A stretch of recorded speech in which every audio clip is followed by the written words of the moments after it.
Good morning. I wanted you to tell me about Nichelle Nichols.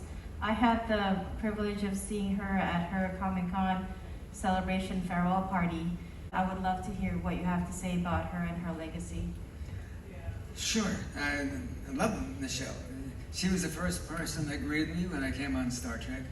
She was always the delightful, charming woman. Great fun to be around. I do want to set the record straight for those of you who have not yet been convinced that she was not the product of family abuse. That is not true. That is not categorically, it is not true. Her son was extremely attentive and still is.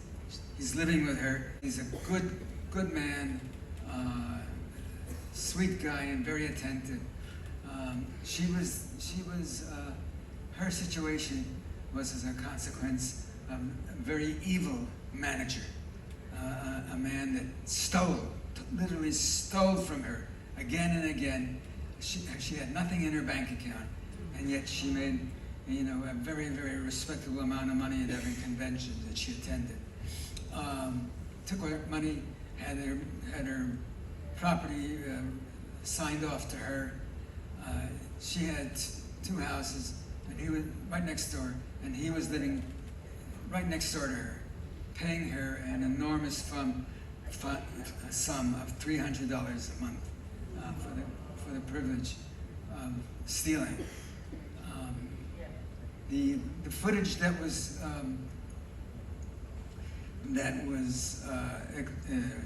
discussed of her having a breakdown or being in a very upset state had nothing to do with her son. It had nothing to do with her son.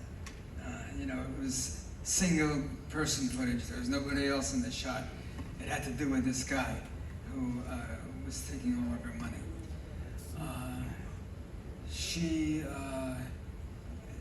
As far as I know, I talked to the good guy, Sky Conway, in this scenario. She and her son are living together,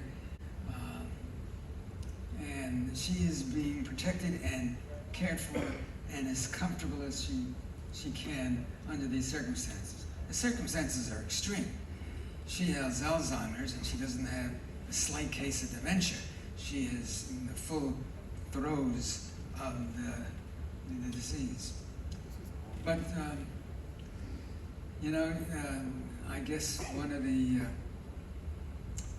the things that makes it all possible for her to move forward is that she's not aware of her circumstances. She's not aware of how sick she is. So that's a blessing, As curious as it sounds, it's a blessing. Yes?